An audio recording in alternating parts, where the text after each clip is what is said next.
They laughed, and I snapped. That's how it ended. A backyard get-together. Laughter in the air, drinks, light conversation, the smell of burgers on the grill. And then, in the middle of it all, my son's face went cold. He was smiling just a moment ago, chatting with his cousins, joking with his uncle about gym routines. Then she said it.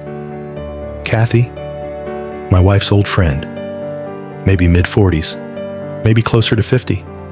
I don't know. And frankly, I don't care. She leaned in, drink in hand, voice dripping with a kind of playful suggestion that wasn't playful at all. If you go to the gym that much, she said to my 19-year-old son, you might as well take your shirt off. Let someone appreciate it. Silence. I watched him shift. His eyes darted to me, to his mom. He laughed it off, nervously, said something vague and polite. But she didn't stop. She kept going. If I had a body like that, I wouldn't bother wearing a shirt at all, she added, louder now. Come on, don't be shy.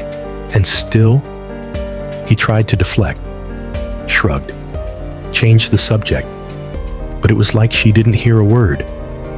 Or worse, didn't care. Because for the next 15 minutes, every time she looked at him, it was another line, another push, another moment. He had to force a smile to keep the peace.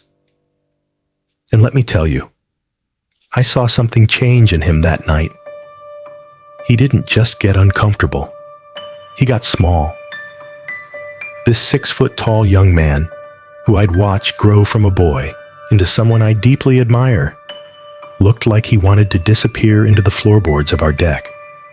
That was the moment. That was when I stood up, looked her right in the eye, and I said it. Hey, Kathy, I think you're a little too old and ugly for my son. And then, she froze. The color drained from her face. She blinked, twice, said nothing, then stood up without a word, walked inside, locked herself in the bathroom, and started crying. And suddenly, the entire room turned on me. Not her. Me. My wife followed her inside. She came back out a few minutes later, eyes wide, voice sharp. She was furious. Why would you say something like that? She snapped. You humiliated her. Humiliated her. I looked around, still shaking. Our son stood a few feet away, staring at the ground, arms folded over his chest, like he was trying to shield himself from the whole world. And my wife's priority was Kathy's feelings. I didn't raise my voice. I didn't curse. But I looked my wife dead in the eye and said, if I had invited a male friend over, and he told our daughter to take off her clothes at a family party, you'd call the cops. She hesitated, then said, it's different.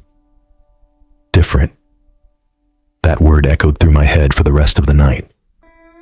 After Kathy left, still in tears, still the victim in everyone else's story, I sat down with my son. He hadn't said much, still hasn't, but I told him what I saw. I told him that it's okay to say no, that no one, not anyone, has the right to make him feel like he owes them his body.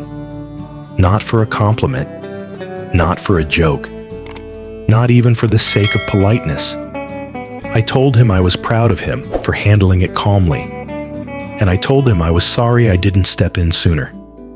Because the truth is, I watched it unfold. I saw the signs, and for a minute, I hesitated.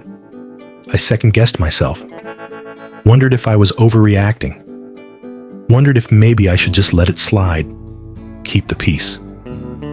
But what kind of peace is that, where my own son is made to feel like a spectacle in his own home? So, yeah, I said something harsh.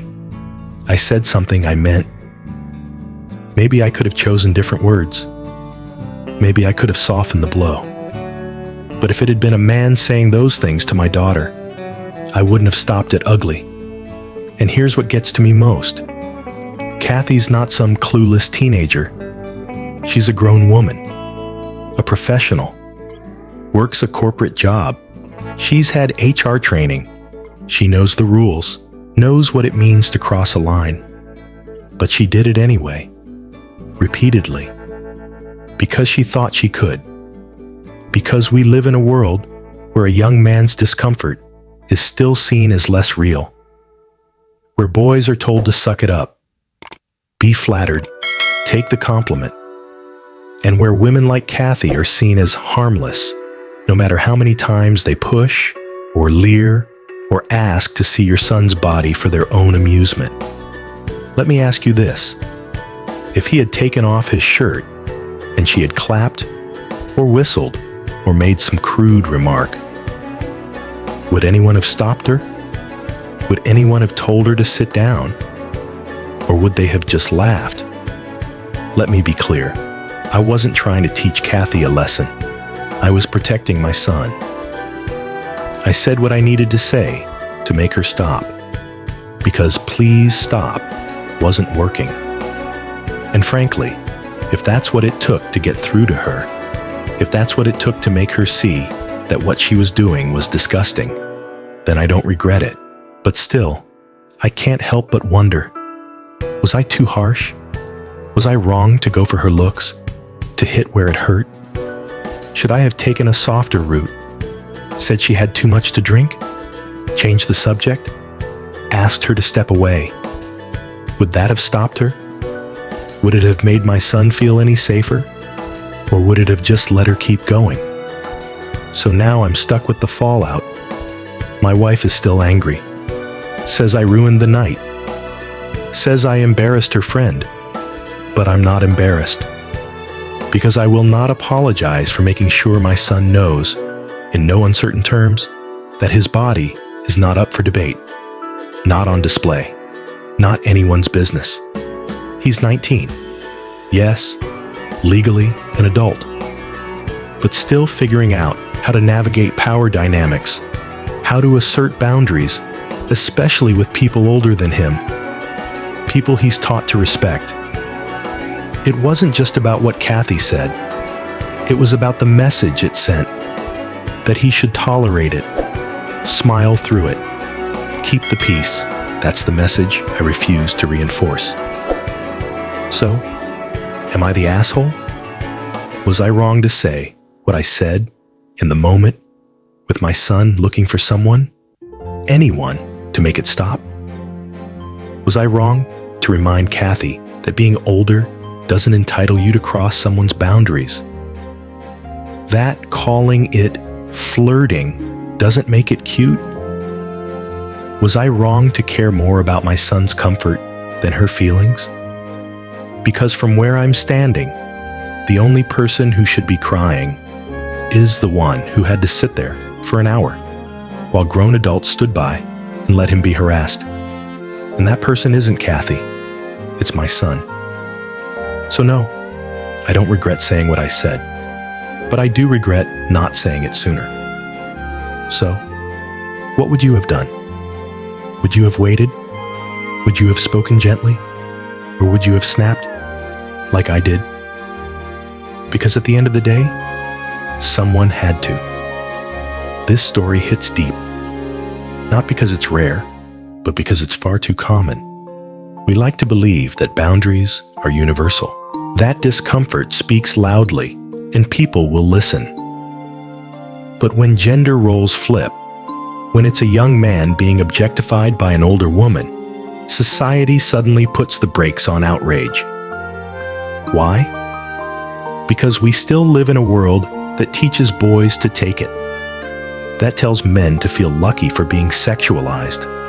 That trains them to smile, laugh, and never say, "I'm uncomfortable." But discomfort doesn't need to be justified. It doesn't need to be measured against intent. It just needs to be heard. And what this father did, harsh or not, was make sure his son felt heard. So here's our question for you. When you see a line being crossed, in your home, at work, online, do you speak? Do you protect the vulnerable?